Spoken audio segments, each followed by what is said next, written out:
ಆತ್ಮೀಯ ಸಹೃದಯ ಸ್ಪರ್ಧಾರ್ಥಿಗಳೇ, ತಮ್ಮೆಲ್ಲರಿಗೂ ಜ್ಞಾನವಾಣಿ ಮತ್ತು ಯೂಟ್ಯೂಬ್ ಚಾನಲ್ಗೆ ಸ್ವಾಗತ. ಕೆಲವು ದಿನಗಳಿಂದ ಮತ್ತೆ ನಿನ್ನೆ ಮೊನ್ನೆಯ ಬೆಳವಣಿಗೆಗಳನ್ನ ನೀವು ನೋಡಿದ್ರಿ. ಕ್ಯಾಬಿನೆಟ್ ಮೀಟಿಂಗ್ನಲ್ಲಿ ಸರಿಯಾದ ಡಿಸ್ಕಷನ್ ನಡೆದಿದೆ. ಪತ್ರಿಕೆಗಳಲ್ಲಿ ಹಾಗೆ ಮಾಧ್ಯಮಗಳಲ್ಲಿ ಇದೇ ಒಳ ಮೀಸಲಾತಿ ವಿಚಾರ ಮತ್ತು ನೇಮಕಾತಿ ವಿಚಾರ ಚರ್ಚಿತ ಆಗ್ತಾ ಇದೆ. ಅಂತಿಮವಾಗಿ ಒಂದು ನಿರ್ಣಯವನ್ನ ತೆಗೆದುಕೊಳ್ಳಕ್ಕಾಗ್ತಾ ಇಲ್ಲ. ಹಲವಾರು ಸಮುದಾಯಗಳು ತಮ್ಮದೇ ಆದ ಬೇಡಿಕೆಗಳನ್ನ ನೀಡ್ತಾ ಬಂದಿವೆ. ಈಗ ಮೊದಲನೆಯ ಬೇಡಿಕೆ ಯಾವ್ಯಾವ ಸಮುದಾಯಗಳು ಏನೆಲ್ಲ ನೀಡಿದ್ದೇವೆ ಅಂತ ನೋಡೋಣ. ಮೊದಲನೇದಾಗಿ ಪರಿಶಿಷ್ಟ ಜಾತಿಯ ಪ್ರವರ್ಗ ಎ ಏನಿದೆ ಅದು ಒಳ ಮೀಸಲಾತಿಯನ್ನ ಅಂಗೀಕರಿಸಿ ಈ ನೇಮಕಾತಿಗಳನ್ನ ಪ್ರಾರಂಭಿಸಿ. ಯಾಕೆಂದ್ರೆ ಸುಪ್ರೀಂ ಕೋರ್ಟ್ ಜಡ್ಜ್ಮೆಂಟ್ ಬಂದಿದೆ. ಮೊನ್ನೆ ತಾನೇ ಸರ್ಕಾರವೇ ಒಳ ಮೀಸಲಾತಿ ಬಿಲ್ಗೆ ಅಂಗೀಕಾರವನ್ನ ಮಾಡ್ಕೊಂಡ್ ಬಂದಿದೆ ಅನ್ನೋದು ಅವರ ವಾದ. ನೆಕ್ಸ್ಟ್, ಪ್ರವರ್ಗ ಬಿ, SC ನಲ್ಲಿ ಇರ್ತಕ್ಕಂಥ ಪ್ರವರ್ಗ ಬಿ, ರೋಸ್ಟರ್ ಬಿಂದುವಿನಲ್ಲಿ ನಮಗೆ ಸರಿಯಾದ ರೀತಿಯ ಮನ್ನಣೆ ಇಲ್ಲ, ನಮಗೆ ಹಳೆ ಇದನ್ನೇ ಮಾಡಿ ಇಲ್ಲ ರೋಸ್ಟರ್ ಪದ್ಧತಿಯನ್ನ ಸರಿಪಡಿಸಿ ಎಂಬುದು ಅವರ ವಾದ. ನೆಕ್ಸ್ಟ್, ಪ್ರವರ್ಗ ಸಿ, ಪ್ರವರ್ಗ ಸಿ ನಲ್ಲಿರ್ತಕ್ಕಂಥದ್ದು ಅಲೆಮಾರಿ ಸಮುದಾಯ, ಅತ್ಯಂತ ಹಿಂದುಳಿದಂತಹ ಸಮುದಾಯ. SC ಸಮುದಾಯಗಳಲ್ಲಿ ಮೇಲೆ ABC ನೀಡಿರ್ತಕ್ಕಂಥದ್ರಲ್ಲಿ ಅಲೆಮಾರಿ ಸಮುದಾಯ ಅತ್ಯಂತ ಹಿಂದುಳಿದಂತಹ ಸಮುದಾಯ. ಇದು ನಮ್ಮ ಪ್ರವರ್ಗ ಸಿಗೆ ಹಾಕಿದ್ರಿ, ಬಲಾಢ್ಯರ ಜೊತೆ ನಮ್ಮನ್ನ ಸೇರಿಸಿದ್ರಿ, ಹಾಗಾಗಿ ನಮಗೆ ಪ್ರತ್ಯೇಕ 1% ಮೀಸಲಾತಿಯನ್ನು ಕೊಡಿ, ಇಷ್ಟು ಇತ್ತು. ಈಗ ನಿನ್ನೆಯಿಂದ ಮತ್ತೊಂದು ಸುದ್ದಿ ಏನು ಅಂದ್ರೆ, ಏನು 50%ಗೆ ಇಳಿಸ್ತೀವಿ ಎಂಬ ಮಾಹಿತಿ ಬಂತ. ಆಗ್ಲಿಂದ ಪರಿಶಿಷ್ಟ ಪಂಗಡಗಳ ಸಮುದಾಯಗಳು ಅಂದ್ರೆ ST ಸಮುದಾಯಗಳು 50%ಗೆ ಇಳಿಸಿದಾಗ ನಮಗೆ 4% ಮೀಸಲಾತಿ ರದ್ದಾಗುತ್ತದೆ. ಏನು 17% SCಗಿತ್ತು, 7% ST ಸಮುದಾಯಕ್ಕಿತ್ತು. ಈಗ SC ಸಮುದಾಯದಲ್ಲಿ 2% ಮತ್ತೆ ST ಸಮುದಾಯದಲ್ಲಿ 4%, 6%ಗಳು ಮಿಸ್ ಆಗ್ತಾ ಇದೆ. ಅದರಲ್ಲಿ ನಮಗೆ 4% ಮಿಸ್ ಆಗ್ತಾ ಇದೆ. ಹಾಗಾಗಿ ನಮಗೆ ಈ ಏನೇ ಮಾಡಿದ್ರು ನೀವು 56% ಸೇರಿಸಿ ಮಾಡಿ, ಮತ್ತೆ ಒಳ ಮೀಸಲಾತಿಯನ್ನ ಅನ್ವಯ ಮಾಡಿದ್ರು ಸರಿ, ಮಾಡದಿದ್ರು ಸರಿ, ನಮ್ಗೆ ಈ ಒಂದು 6% ಏನು ಕಡಿತಗೊಳಿಸ್ತೀರಿ, ಇದರಿಂದ ನಮ್ಗೆ ಅನ್ಯಾಯ ಆಗುತ್ತೆ. ಅಂದ್ರೆ ಪರಿಶಿಷ್ಟ ಜಾತಿ ಮತ್ತು ಪರಿಶಿಷ್ಟ ಪಂಗಡಗಳಿಗೆ ಅನ್ಯಾಯ ಆಗ್ತಾ ಇದೆ ಎಂಬುದು ಅವರ ವಾದ. ನೆಕ್ಸ್ಟ್, ಇಷ್ಟು ವಾದಗಳ ನಡುವೆ ಇನ್ನು ಪ್ರವರ್ಗ ಬಿ ಏನಿದೆ ಅದು ರೋಸ್ಟರ್ ಸಮಸ್ಯೆ. ನೆಕ್ಸ್ಟ್, ಪ್ರವರ್ಗ ಸಿ ನಲ್ಲಿ ಬರ್ತಕ್ಕಂತಹ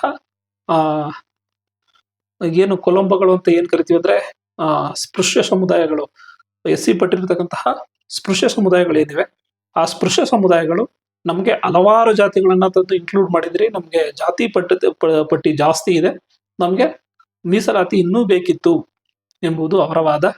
ಒಟ್ಟಲ್ಲಿ ಎಲ್ಲರೂ ಮೀಸಲಾತಿ ಬೇಕು ಹೆಚ್ಚಾಗಿ ಎಂಬುದು ವಾದ.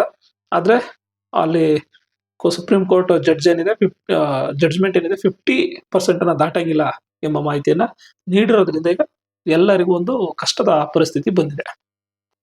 ನೆಕ್ಸ್ಟ್, ನಿನ್ನೆ ಹೋರಾಟವನ್ನ ಮಾಡಿದ್ವಿ, ಹೋರಾಟ ಸಕ್ಸಸ್ ಆಯ್ತು. ಬಟ್ ಪೇಷಂಟ್ ಈಗ ಕೋಮದಲ್ಲಿದ್ದಾರೆ. ಅಂದ್ರೆ ನೇಮಕಾತಿ ಅನ್ನೋದು ಒಂದು ಕೋಮದಲ್ಲಿ ಇದ್ದಂಗ ಆಗೈತೆ. ಇದಾಗೆ ಆಗುತ್ತೋ ಇಲ್ವೋ ಎಂಬ ಪರಿಸ್ಥಿತಿಯಲ್ಲಿ ಇದೆ, ಬದುಕುತ್ತೋ ಸಾಯಿತೋ ಎಂಬ ಒಂದು ಪರಿಸ್ಥಿತಿಯನ್ನ ಬಂದಿದೆ. ಹಾಗಾದ್ರೆ ಈ ಎಲ್ಲಾ ಸಮಸ್ಯೆಗಳನ್ನ ಬಗೆಹರಿಸಿಕೊಂಡು ನೇಮಕಾತಿಯನ್ನ ಮಾಡಕ್ಕಾಗಲ್ವಾ? ಈ ಸಮಸ್ಯೆಗಳಿಗೆ ಪರಿಹಾರನೇ ಇಲ್ವಾ, ಎಂಡಿಂಗೇ ಇಲ್ವಾ ಎಂಬ ಪ್ರಶ್ನೆಗಳನ್ನ ಉದ್ಭವಿಸೋದು ಸಹಜ. ಹಾಗಾಗಿ ನಾನು ತಿಳಿದ ಮಟ್ಟಿಗೆ ಕೆಲವೊಂದು ಆದೇಶಗಳು ಆಂಧ್ರ ಪ್ರದೇಶ, ತೆಲಂಗಾಣ ಇಲ್ಲೆಲ್ಲ ಒಳ ಮೀಸಲಾತಿ ಇನ್ಕ್ಲೂಡ್ ಆಗಿದೆ. ಅವೆಲ್ಲವನ್ನ ಅಧ್ಯಯನ ಮಾಡಿ ನಮ್ಮ ಕರ್ನಾಟಕದ ಪರಿಸ್ಥಿತಿಗೆ ಅನುಗುಣವಾಗಿ ನಾನು ನನ್ನದೇ ಆದ ರೀತಿಯಲ್ಲಿ ಒಂದು ಪರಿಹಾರವನ್ನ ತಿಳಿಸುವಂತ ಪ್ರಯತ್ನವನ್ನ ಮಾಡ್ತಾ ಇದ್ದೀನಿ. ಮೊದಲನೇದಾಗಿ, ಏನು 56%ಗೆ ಮಾಡ್ಬೇಕು ಅಂತಿದ್ದೀರಿ, ಇದನ್ನ ಸದ್ಯಕ್ಕೆ ಮಾಡದೇ ಇದ್ರು ಕೂಡ ಮುಂದೆ ಮಾಡ್ಬೇಕಾಗತ್ತೆ. ಹಾಗಾಗಿ ಉಳಿದ ರಾಜ್ಯಗಳಲ್ಲಿ ಯಾವ ರೀತಿ 9th ಶೆಡ್ಯೂಲ್ಗೆ ಸೇರಿಸಿ ಮಾಡ್ತಾ ಇದ್ದಾರೋ ಅದೇ ರೀತಿ ನಮ್ಮ ರಾಜ್ಯದಲ್ಲೂ ಕೂಡ 9th ಶೆಡ್ಯೂಲ್ ಅನ್ನ ಸೇರಿಸ್ಬೇಕಾದ್ರು, ಅವಾಗ ಇದೊಂದು ಸಮಸ್ಯೆ ಬಗೆಹರಿತದೆ. ನೆಕ್ಸ್ಟ್, ಎರಡನೇ ಪ್ರಾಬ್ಲಮ್ ಏನು ಅಂದ್ರೆ ಪ್ರವರ್ಗ ಬಿ ಏನಿದೆ ಅವ್ರದ್ದು ರೋಸ್ಟರ್ ಸಮಸ್ಯೆ. ನಮಗೆ ರೋಸ್ಟರ್ ಬಿಂದುವಿನಲ್ಲಿ ನಮಗೆ 9ನೇ ಸ್ಥಾನಕ್ಕೆ ಬಂದಾಗ ಇನ್ನು ಪ್ರವರ್ಗ ಸಿಗೆ ಕನಸಿನ ಮಾತು ಎಂಬ ಮಾತುಗಳನ್ನ ಹೇಳ್ತಾ ಇದ್ದಾರೆ. ಹಾಗಾಗಿ ಈ ರೋಸ್ಟರ್ಗಳಲ್ಲಿ ಏನ್ ಮಾಡ್ಬೋದು ಅಂದ್ರೆ, ಪ್ರವರ್ಗ ಎ ಏನ್ ಬರುತ್ತೆ, SC A ಬರುತ್ತೆ. ಇದಕ್ಕೆ ಮೊದಲನೇ ಸ್ಥಾನವನ್ನ ನೀಡಿದ್ರೆ ಎರಡನೇ ಸ್ಥಾನವನ್ನ SCBಗೆ ನೀಡಬೇಕು. ಈ ಒಂದು ಸಮಸ್ಯೆ ಕ್ಲಿಯರ್ ಆಗುತ್ತೆ. ನೆಕ್ಸ್ಟ್ ಮೂರನೇ ಸ್ಥಾನವನ್ನ SCCಗೆ ನೀಡ್ತಕ್ಕಂಥದ್ದು. ನೆಕ್ಸ್ಟ್ ಅದಾದ ನಂತರ ರೋಸ್ಟರ್ ಅನ್ನ ಕಂಟಿನ್ಯೂ ಮಾಡಬಹುದು.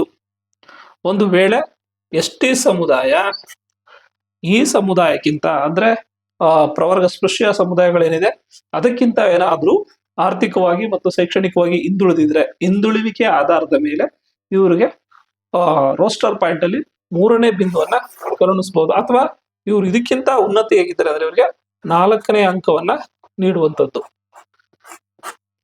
ನೆಕ್ಸ್ಟ್ ಇಲ್ಲಿ ಸಮಸ್ಯೆ ಏನಿರೋದು ಅಂದ್ರೆ SC ನಲ್ಲಿ ಅಲೆಮಾರಿಗಳ ಸಮುದಾಯ 1% ಅನ್ನ ಕೇಳ್ತಾ ಇದೆ.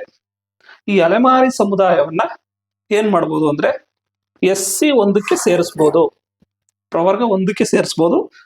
ಅದಕ್ಕಿಂತ ಬೆಸ್ಟ್ ಆಪ್ಷನ್ ಏನು ಅಂದ್ರೆ ಅಲೆಮಾರಿಗಳಿಗೆ 1% SC1 ಕೊಟ್ಟು ಇದನ್ನ 2, ಇದನ್ನ 3, ಇದನ್ನ 4 ಹೀಗೆ ಕಂಟಿನ್ಯೂ ಮಾಡ್ಕೊಂಡು ಹೋಗ್ತಕ್ಕಂಥದ್ದು. ಅಲೆಮಾರಿ ಸಮುದಾಯಗಳಿಗೆ ಮೊದಲ ಪ್ರಾಧಾನ್ಯತೆಯನ್ನ ನೀಡಿ ಎರಡನೇ ಪ್ರಾಧಾನ್ಯತೆಯನ್ನ SCA ಏನಿದೆ ಅದಕ್ಕೆ ನೀಡ್ತಕ್ಕಂಥದ್ದು ಒಂದು ಸೊಲ್ಯೂಷನ್. ನೆಕ್ಸ್ಟ್ ಇವ್ರಿಗೆ ಪರ್ಸೆಂಟೇಜ್ ಹೆಂಗೆ ಈಗ ಡಿವೈಡ್ ಮಾಡೋದು? 17% ಅನ್ನ 15%ಗೆ ಇಳಿಸಿದಾಗ ಯಾವ ರೀತಿ ಇವ್ರನ್ನ ನಾವು ಮಾಡ್ಕೊಳ್ಳೋದು? ಏನಿಲ್ಲ, ಸಿಂಪಲ್. 17%ಗೆ ಈಗ ಎಷ್ಟು ಪರ್ಸೆಂಟ್ ಇದೆ? 6% ಇದೆ. ಹಾಗಾದ್ರೆ 15ಕ್ಕೆ ಎಷ್ಟು ಬರುತ್ತೆ? ಗಣಿತದಲ್ಲಿ ಬಹಳ ಸಿಂಪಲ್, ಈಸಿ. ಏನಂದ್ರೆ 5.5% ಬರುತ್ತೆ ಪ್ರವರ್ಗ ಎಗೆ, ಪ್ರವರ್ಗ ಬಿಗೂ 5.5 ಬರುತ್ತೆ. 11 ಆಯ್ತು, ಉಳಿದಿದ್ದು 4% ಪ್ರವರ್ಗ ಸಿ ಬರುತ್ತೆ. ಇಷ್ಟೇ ಸಿಂಪಲ್, ಹಂಚಿದ್ರೆ ಮುಗಿದೋಯ್ತು ಇದನ್ನ. ಒಂದು ವೇಳೆ ಈ SC ಪ್ರವರ್ಗ ಒಂದೇನಿದೆ ನಾವು ಈ C ಜೊತೆ ಸೇರಲ್ಲ ಅಂದ್ಮೇಲೆ ಕೋರ್ಟಲ್ ಕೇಸ್ ಇರೋದ್ರಿಂದ ಇವ್ರನ್ನು ಏನ್ ಮಾಡ್ಬೋದು ಅಂದ್ರೆ 1% ಇವ್ರದ್ದು ಏನಿದೆ ಅದರಲ್ಲಿ 0.5 ಅಥವಾ 1% ಅನ್ನ ಇದಕ್ಕೆ ಆಡ್ ಮಾಡಿದ್ರೆ ಆಯ್ತು. ಅಥವಾ ಅವ್ರಿಗೆ 1% ಅನ್ನ ಮೇಲೆ ಕೊಟ್ರೆ ಮುಗಿದೋಯ್ತು. ಆಗ 4 ಗ್ರೂಪ್ ಆಗುತ್ತೆ. SC ಪ್ರವರ್ಗ ಎಗೆ ಅಲೆಮಾರಿ ಸಮುದಾಯ ಬರುತ್ತೆ. ಇದು ಒಂದು ಸೊಲ್ಯೂಷನ್. ಇಷ್ಟು ಸೊಲ್ಯೂಷನ್ ಮಾಡಿದ್ರೆ ಮುಗೀತು, ಬಹುತೇಕ ಸಮಸ್ಯೆಗಳು ಕ್ಲಿಯರ್ ಆಗುತ್ತೆ. ಇನ್ನು 50%ಗೆ ಇಳಿಸಿದಾಗ ನೇಮಕಾತಿ ಅಂದ್ರೆ ST ಸಮುದಾಯಕ್ಕೆ 4% ಲಾಸ್ ಆಗುತ್ತೆ. ST ಸಮುದಾಯಕ್ಕೆ 4% ಲಾಸ್ ಆಗೋದ್ರಿಂದ SC ಸಮುದಾಯಕ್ಕೆ 2% ಲಾಸ್ ಆಗುತ್ತೆ. ಏನು ವಾದ ಅಂದ್ರೆ ಇವೆರಡನ್ನ 6% ಅನ್ನ ಸೇರಿಸಿ ಅದನ್ನ ಮುಂದಿನ ಇದರಲ್ಲಿ ತುಂಬಿಕೊಳ್ಳುವ ರೀತಿಯಲ್ಲಿ ಮಾಡಿ ಎಂಬ ಮಾತುಗಳನ್ನ ಹೇಳ್ತಾ ಇದ್ದಾರೆ. ಇದು ಸಂವಿಧಾನಾತ್ಮಕವಾಗಿ ಸಾಧ್ಯವಿಲ್ಲ. ಯಾಕೆಂದ್ರೆ ನೇಮಕಾತಿ ಹೊರಡಿಸಿದ ನಂತರ ಅದನ್ನ ಮತ್ತೆ ತಿದ್ದುಪಡಿ ಮಾಡಕ್ಕೆ ಸಾಧ್ಯ ಇಲ್ಲ. ಆಂಧ್ರ ಪ್ರದೇಶ್ ವರ್ಸಸ್ ಯಾರೋ ಒಬ್ಬ ವ್ಯಕ್ತಿ ಜೊತೆ ನಡೆದಂಥದ್ದನ್ನ ಕೋರ್ಟ್ ಕೇಸಲ್ಲಿ ಆಂಧ್ರ ಪ್ರದೇಶ ವರ್ಸಸ್ ಬೇರೆ ಒಂದು ಕೇಸ್ನಲ್ಲಿ ಏನಾಗಿದೆ ಅಂದ್ರೆ ಈ ಒಂದು ಮಾಹಿತಿ ಬಂದಿದೆ. ಏನಂದ್ರೆ ನೇಮಕಾತಿ ಅಧಿಸೂಚನೆ ಏನು ಹೊರಡಿಸಿರ್ತೀವೋ ಅದರ ಪ್ರಕಾರನೇ ನೀವು ತುಂಬ್ಕೋಬೇಕು. ಅನಂತರ ಅದು ನೇಮಕಾತಿ ಪ್ರಕ್ರಿಯೆ ಮುಗಿದ್ಮೇಲೆ ನೀವೇನಾದ್ರೆ ಅಧಿಸೂಚನೆ ಹೊರಡಿಸಿದ್ರೆ ಅದಕ್ಕೇನಾದ್ರು ಆಡ್ ಮಾಡ್ತೀನಿ, ಸೇರಿಸ್ತೀನಿ ಅಂದ್ರೆ ಸಾಧ್ಯವಿಲ್ಲ ಅಂತ ಹೇಳಿದ್ದಾರೆ. ಹಾಗಾಗಿ ಇದು ಸಾಧ್ಯವಿಲ್ಲ. ಏನ್ ಮಾಡ್ಬೋದು ಅಂದ್ರೆ ಕೋರ್ಟ್ಗೆ ಅಫಿಡೇವಿಟ್ ಅನ್ನ ಸಲ್ಲಿಸಬೇಕು. ಕೋರ್ಟ್ಗೆ ಅಫಿಡೇವಿಟ್ ಅನ್ನ ಸಲ್ಲಿಸಿ ನಾವು 50%ಗೆ ತುಂಬ್ಕೋತಾ ಇದೀವಿ, 50%ಗೆ ತುಂಬ್ಕೋತಾ ಇದೀವಿ. ಉಳಿದ 6% ಅನ್ನ ಸುಪ್ರೀಂ ಕೋರ್ಟ್ ನ ಅಂತಿಮ ಆದೇಶ ಏನ್ ಬರುತ್ತೆ ಅಥವಾ ಹೈಕೋರ್ಟ್ ನ ಆದೇಶ ಏನ್ ಬರುತ್ತೋ ಅದಾದ ನಂತರ ನಾವು ಅದನ್ನು ತುಂಬ್ಕೋತೀವಿ. ನೋಟಿಫಿಕೇಶನ್ ಹೊರಡಿಸುವಾಗ ನಾವು 56%ಗೆ ಹೊರಡಿಸ್ತೀವಿ. ನೋಟಿಫಿಕೇಶನ್ ಹೊರಡಿಸ್ಬೇಕಾದ್ರೆ 56%ಗೆ ಹೊರಡಿಸ್ತೀವಿ, 50%ಗೆ ತುಂಬ್ಕೋತೀವಿ. ಅಂದ್ರೆ ಅಂತಿಮ ಆದೇಶವನ್ನ ಎಷ್ಟು 50% ಮಾತ್ರ ಕೊಡ್ತೀವಿ ಅಂದ್ರೆ ಈ ಒಂದು ಆಧಾರದಲ್ಲಿ ಇಳಿಸ್ಬಿಟ್ಟು ನಾವು ಕೊಡ್ತೀವಿ. ಆಯ್ತಾ? ನೆಕ್ಸ್ಟ್ ST ಸಮುದಾಯಕ್ಕೂ ಅಷ್ಟೇ, ಅದೇ 50%ಗೆ ಎಷ್ಟು ಬರುತ್ತೆ ಅಷ್ಟೇ ಕಡಿಮೆ ಮಾಡಿದ್ರೆ ಆಯ್ತು. 7% ಏನಿದೆ ಈಗ 56% ಅಲ್ಲಿ ಅವ್ರಿಗೆ 7% ಇದೆ ಇಂಟು 50%ಗೆ ಎಷ್ಟು ಬರುತ್ತೆ ಅಷ್ಟೇ, ಮುಗೀತು, ಕ್ಲಿಯರ್. ಎಷ್ಟು ಪ್ರಾಬ್ಲಮ್ ಅನ್ನ ಸಾಲ್ವ್ ಮಾಡ್ಬೋದು ಅಂತ ನಾನು ಮ್ಯಾಥಮೆಟಿಕಲ್ ಆಗಿ ಮತ್ತೆ ಎಲ್ಲರ ಭಾವನೆಗಳಿಗೂ ಧಕ್ಕೆ ಆಗದ ರೀತಿಲಿ ಒಂದು ಸೊಲ್ಯೂಷನ್ ಅನ್ನ ಹೇಳುವಂತ ಪ್ರಯತ್ನವನ್ನ ಮಾಡಿದ್ದೀನಿ. ನೇಮಕಾತಿ ಬೇಗ ಪ್ರಾರಂಭ ಆಗ್ಬೇಕು ಅನ್ನೋದು ನಮ್ಮ ಉದ್ದೇಶ. ಏಕೆಂದ್ರೆ ನಾನು ಕಳೆದ ವಿಡಿಯೋದಲ್ಲಿ ಹೇಳಿದ್ದೀನಿ, ವಿದ್ಯಾರ್ಥಿಗಳು ಎಷ್ಟೆಲ್ಲ ಕಷ್ಟಪಡ್ತಾ ಇದ್ದಾರೆ. ಹಾಗೆ ಎಲ್ಲಾ ಸಮುದಾಯಗಳು ಕೂಡ ಬಹಳ ಕಷ್ಟದಲ್ಲಿದ್ದಂತಹ ಸಮುದಾಯಗಳು, ಎಸ್ ಸಿ ಸಮುದಾಯಗಳಿರ್ತಕ್ಕಂತಹ ಈ ಪ್ರವರ್ಗ 1 ಮತ್ತೆ ಪ್ರವರ್ಗ ಎ ಸಮುದಾಯಗಳು ಏನಿದೆ ಅವು ತುಂಬಾ ಕಡು ಬಡತನದಲ್ಲಿರ್ತಕ್ಕಂತಹ ಸಮುದಾಯಗಳು. ನೆಕ್ಸ್ಟ್ ಅದಕ್ಕಿಂತ ಬಿಟ್ರೆ ಬಿ, ಅದಕ್ಕಿಂತ ಒಂದು ಸ್ವಲ್ಪ ಬೆಟರ್ ಅಷ್ಟೇ. ಇವೆಲ್ಲ ಹಿಂದುಳಿದಂತಹ ಸಮುದಾಯಗಳು. ಎಸ್ ಟಿ ಸಮುದಾಯದಲ್ಲಿ ಕೂಡ ಅನೇಕ ಹಿಂದುಳಿದ ಬುಡಕಟ್ಟು ಸಮುದಾಯಗಳಿವೆ. ಅವಕ್ಕೂ ಕೂಡ ಪ್ರತ್ಯೇಕ ಮೀಸಲಾತಿ ಅಥವಾ ಒಳ ಮೀಸಲಾತಿಯನ್ನು ನೀಡಿದ್ರೆ ತುಂಬಾ ಒಳ್ಳೆಯದು ಎಂಬುದು ನನ್ನ ಅಭಿಪ್ರಾಯ. ಇದನ್ನ ಹೆಚ್ಚು ಶೇರ್ ಮಾಡಿ. ಎಲ್ಲರೂ ಕೂಡ ಇದೇ ರೀತಿ ಚಿಂತನೆ ಮಾಡಿದ್ರೆ ಸರ್ವರಿಗೂ ಸಮಬಾಳು, ಸರ್ವರಿಗೂ ಸಮಬಾಳು. ಏನು ನಮ್ಮ ರಾಷ್ಟ್ರಕವಿ ಕುವೆಂಪು ಹೇಳಿದರೆ, ಸರ್ವರಿಗೂ ಸಮಪಾಲು, ಸರ್ವರಿಗೂ ಸಮಬಾಳು. ಇದೇ ಅಂಬೇಡ್ಕರ್ ಅವರ ಸಿದ್ಧಾಂತನೂ ಕೂಡ ಅವ್ರದ್ದೇ. ಕಟ್ಟ ಕಡೆಯ ವ್ಯಕ್ತಿಗೆ ಮೊಟ್ಟ ಮೊದಲು ನಮ್ಮ ಸರ್ಕಾರದ ಆದೇಶಗಳು ತಲುಪಬೇಕು, ಅವ್ರಿಗೆ ಅನುಕೂಲ ಆಗಬೇಕು. ಹಾಗಾಗಿ ಏನು ಅಲೆಮಾರಿ ಸಮುದಾಯ ಮತ್ತೆ ಬುಡಕಟ್ಟು ಸಮುದಾಯಗಳೇನಿದೆ ಅವಕ್ಕೆ ನ್ಯಾಯ ದೊರಕುವಂತ ಆಗ್ಲಿ. Thank you so much. ಧನ್ಯವಾದಗಳು.